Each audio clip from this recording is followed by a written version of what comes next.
Você não é nada. Não finja que importa. Foi assim que o almoço começou.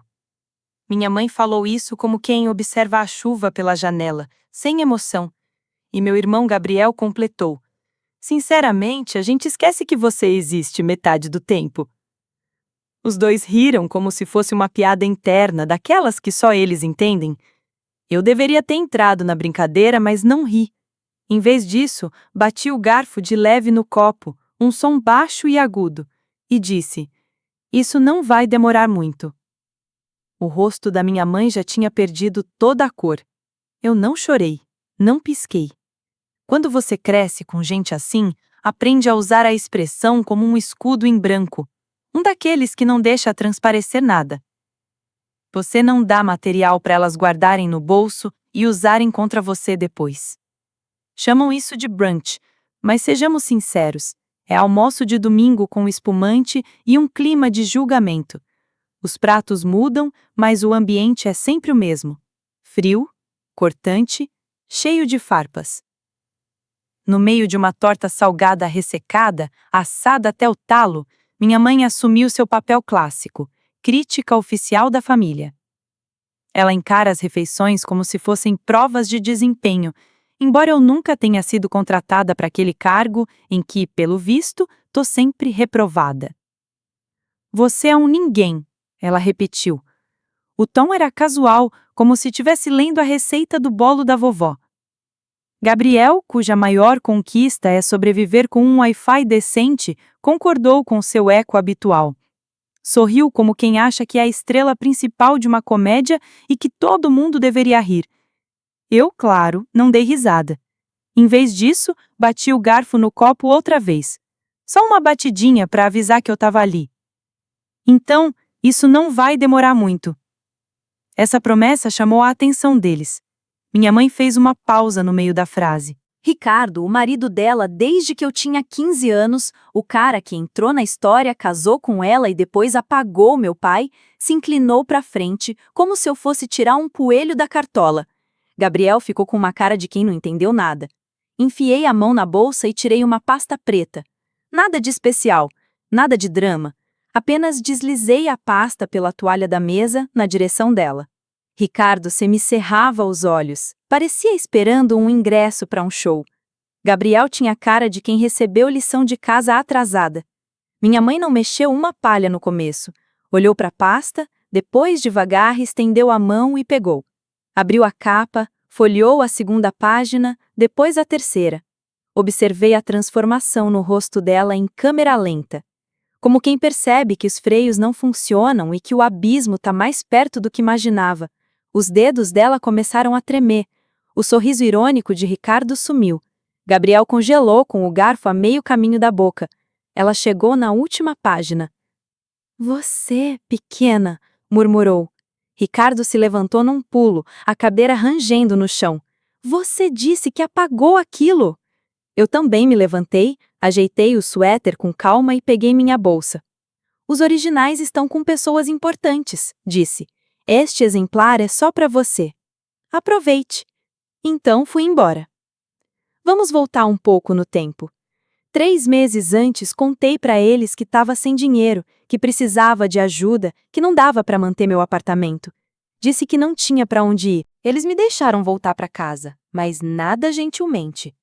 Minha mãe deixou claro desde o primeiro dia. Eu alugaria meu cantinho, faria as tarefas domésticas e ficaria de boca fechada. Gabriel, por sua vez, morava ali como locatário, desempregado e sem nenhuma responsabilidade. As maiores contribuições dele para casa eram louça suja e opiniões que ninguém pediu. Para mim, deram a lavanderia. Não um quarto de hóspedes, nem meu antigo quarto, a lavanderia. Lá dentro, uma secadora fazia barulho igual um coração assombrado no meio da noite. E cada vez que ela batia, eu lembrava um pouco mais. Não estava ali para me reconectar. Não estava desesperada. Estava caçando. Sabia que havia coisas escondidas naquela casa, segredos que eles jamais imaginaram que eu encontraria. E eu planejava desenterrar tudo. Mas olhando para mim naquela mesa durante o almoço, ninguém desconfiaria de nada. Passei o suco de laranja, Distribuí os guardanapos, sorri das piadas sem graça do Ricardo sobre millennials que não sabem lavar roupa direito. Irônico, porque eu é que fazia dele. Agradeci. Quando minha mãe me entregou um guardanapo como se fosse uma tábua de salvação, ninguém perguntou como estava meu trabalho, ninguém perguntou em que eu estava metida. A única coisa que ouvi foi: "Você ainda dirige aquele carrinho?" Me deram uma caneca de Natal com a frase "A filha favorita de alguém". Hilário, né? Tenho quase certeza que eles descobriram essa joia no caminho para o almoço. Gabriel ganhou um smartwatch e umas férias em Porto de Galinhas para cuidar da saúde mental. Eu consegui esfregar os rodapés. Então, não, o que rolou no almoço não foi exatamente planejado, mas estava na hora certa. Quando vi minha mãe empalidecer, os olhos do Ricardo se desviarem para a porta como se já calculasse a fuga, e a boca do Gabriel finalmente se fechar pela primeira vez, soube que tinha acertado na mosca. Não precisei gritar. Eu só precisava contar a verdade. E ainda não tinha terminado. Gabriel estava lá em cima, e a mãe estava grudada no celular, rolando a tela como quem procura desconto em promoção de supermercado. De repente, ela desligou a TV e falou sério: "Tenho algo importante para te mostrar." Aviso de mãe, nunca é bom. Ela estendeu o celular, mostrando uma mensagem. "Isso é do seu pai. Você precisa entender que tipo de pessoa ele realmente é." A mensagem era curta, direta e assustadora. "Se você a levar, eu mato vocês dois." Eu fiquei ali, parada, sem entender nada. Minha cabeça deu um tilt como computador travado na hora de reunião importante. Ela disse que ele era perigoso, que sempre teve um mau pressentimento sobre ele, prometeu que iria pedir a guarda total para me proteger. Ela esfregou minhas costas como se estivesse me salvando de um furacão, uma mistura de conforto e medo. Não chorei de imediato. Fiquei ali, sentada, em choque, como se alguém tivesse puxado o tapete debaixo dos meus pés e eu tivesse caindo sem chão. Veio o tribunal, o silêncio ensurdecedor. Novas regras. Nada de ligações, visitas ou "vamos conversar para resolver." Meu pai simplesmente sumiu da minha vida, como personagem apagado do roteiro de uma novela. E esperavam que eu fosse grata. Gratidão? Só se for por ter virado figurante nessa peça mal escrita. Depois disso, ela chamou aquilo de anos de reconstrução. Reconstrução? Era mais um quebra-cabeça que ela bagunçou para se encaixar na própria peça. Eu virei o sofá onde ela jogava o estresse. Trabalho não pago, fardo que ela não queria, mas carregava porque tinha que carregar. Gabriel ficou mais barulhento e maldoso. E eu? Eu encolhia. Ficava pequena e silenciosa, tentando passar despercebida. Ela parou até de fingir que éramos uma família de verdade. Fiquei porque ela não queria o escândalo de mandar a filha morar com um homem que agora a pintava como um desequilibrado. Qualquer amor que ela tivesse por mim evaporou, deu lugar só ao controle e à cobrança por desempenho. Eu evitava pensar no meu pai. Coloquei ele numa caixa mental, etiquetada como perigoso, e colei fita adesiva para não abrir. Mas essas coisas não ficam enterradas, ainda mais quando nunca fizeram sentido. Muitas pequenas rachaduras, histórias que não batiam, e aquele buraco oco, meio luto por alguém que nunca morreu, pelo menos oficialmente. A mensagem nunca fez sentido. Aquele não era o pai que eu conhecia. Ele chorou junto comigo no final de Procurando Nemo. Ele dizia, "Eu te amo." Nunca levantava a voz a não ser em emergência.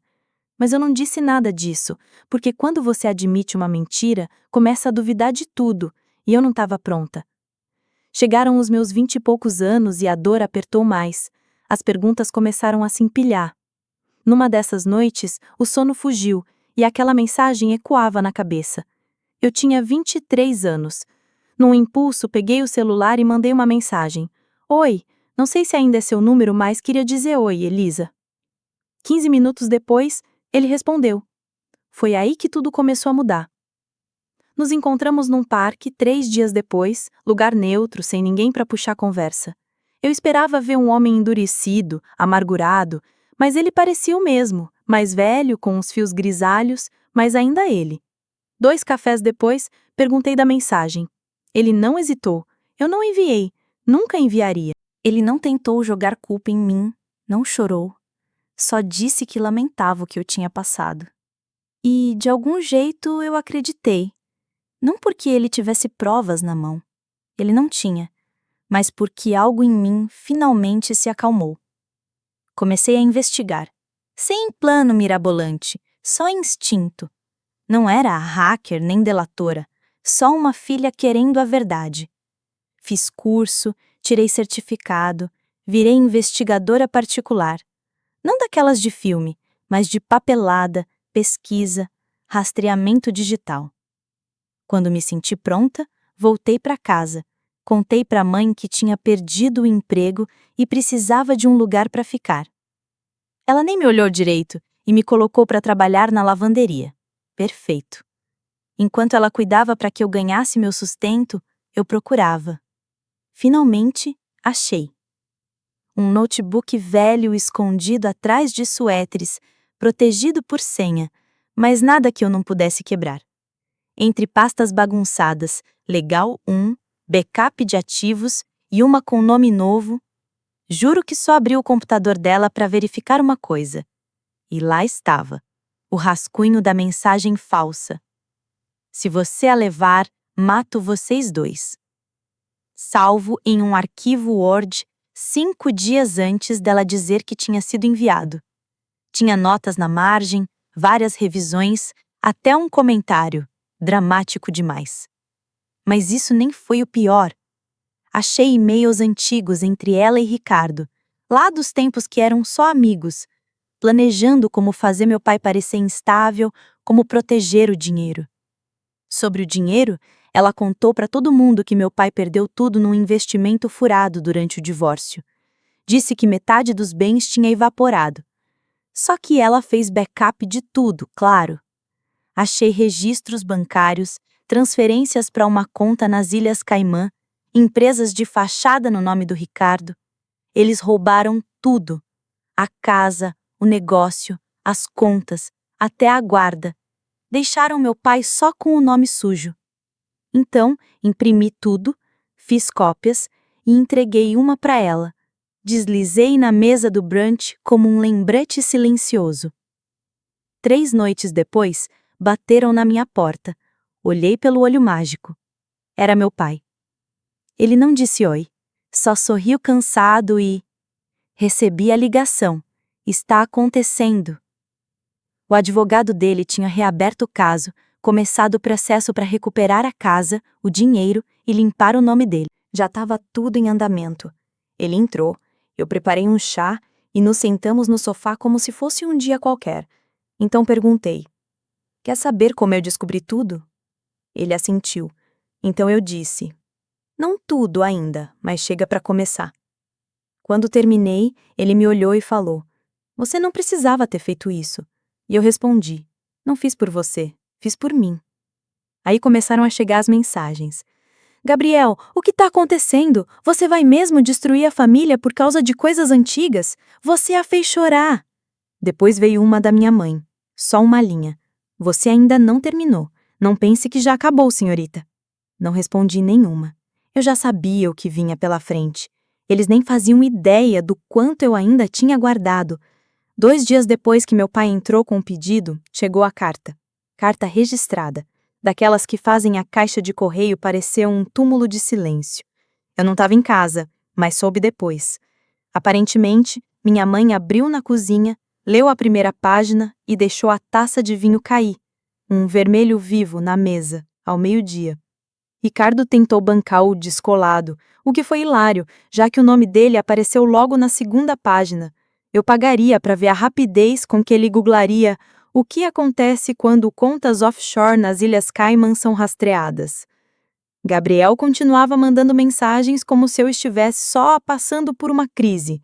Consertar o quê, exatamente? A mensagem falsa? O dinheiro roubado? 20 anos sendo tratada como se eu fosse um acessório? Desculpa, mas esse barco não só zarpou, como afundou, pegou fogo e virou atração de filme. Os autos do processo estavam limpos, sem espaço para achismos, e-mails, rascunhos, transferências, tudo, não só recibos. Foi uma auditoria de respeito. O juiz não perdeu tempo, sem drama, só clareza. Isso demonstra um padrão antigo de fraude que compromete o custódia, finanças e segurança. Tradução: eles mentiram descaradamente.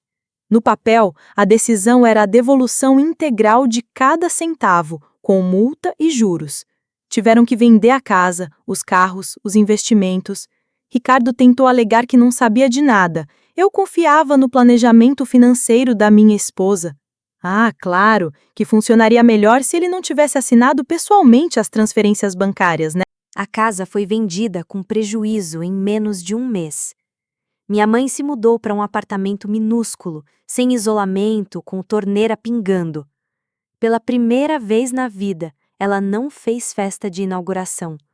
Mas ainda não desistiu.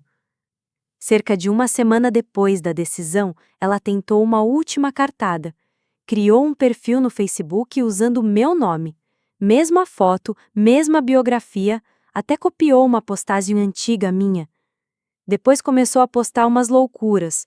Acusou meu pai de abuso, disse que eu era instável, alegou que hackeamos as contas dela. Foi triste e ridículo. O perito digital levou uns 15 minutos para rastrear o Wi-Fi dela, o laptop, o computador das aulas de Pilates. O juiz nem se irritou. Só olhou para ela como se fosse um quebra-cabeça que não tinha solução. Senhora Martins, ele disse, você falsificou uma mensagem, roubou do seu ex-marido e agora se passa pela própria filha. Ela tentou chorar, não colou. Nem Ricardo a encarou. Gabriel sumiu no instante em que o dinheiro acabou, sem desculpas, sem explicações. Só um silencioso unfollow. Provavelmente procurando um emprego que não peça currículo nem alma. Tudo bem. Papai comprou uma casa, não grande, só um lugar modesto, com quintal e varanda que pega uma luz boa à tarde. Ele chamou de Pacífica, que acho que significa finalmente sossegada. Me chamou para conhecer no dia que pegou as chaves. Quando cheguei, ele me entregou um café e disse, sem discursos, só obrigado. Sentamos juntos. Não precisa falar, só silêncio, ele falou. Do tipo que não deixa o corpo se preparar para o próximo soco. Ele perguntou o que eu pretendia fazer agora. Respondi, viver como se não tivesse precisado me reconstruir do zero. Ele assentiu. Bom plano. Uma semana depois, minha mãe mandou um e-mail com o assunto "Você vai entender um dia". Dentro, uma mistura de desculpas, acusações e martírio. Você traiu sua família. Você sempre foi ingrata. Assinado. Com amor, mãe. Não respondi. Só arquivei. Etiquetei a pasta de ficção não solicitada. Não teve nenhuma postagem dramática, nenhum vídeo no TikTok, nenhum texto choroso sobre cura. Eu não queria vingança, só silêncio. E foi exatamente isso que consegui. Chega de explicação, chega de ser peça do quebra-cabeça dos outros, só comida de verdade na cozinha que é minha. Uma sala que me faz sentir segura. Um pai que conta piada ruim, mas sem usar de arma. Dizem que eu era um Zé Ninguém. Na minha cara, pelas costas, no brunch. Mas tem uma coisa sobre Zé Ninguém. A gente observa. A gente lembra. Aprende como as peças quebradas se encaixam. E quando fala, não grita. Leva documento. Disseram que eu não importava, mas eu era a única que acompanhava tudo. Às vezes me pergunto se fui longe demais, se podia simplesmente ter deixado pra lá e construído algo novo. Mas aí, lembro quanto tempo fiquei em silêncio, quanto deixei passar, e como eles tinham certeza que eu continuaria no mesmo lugar. Então, não me arrependo. Mas fico curiosa para saber o que você acha. Agora me diz, se fosse você no lugar da filha, teria feito o mesmo ou agido diferente? Escreve aqui nos comentários, eu quero muito saber. E não esquece, deixa também o seu comentário com uma classificação de 1 a 10, para mostrar o quanto você gostou, porque assim eu consigo trazer mais vídeos que sejam interessantes para você. Se você curtiu essa reviravolta com gosto de vitória, já clica no curtir e se inscreve no canal. Aqui a gente conta história boa com cheiro de graxa e gosto de justiça. Ativa o sininho porque tem mais pérola vindo por aí.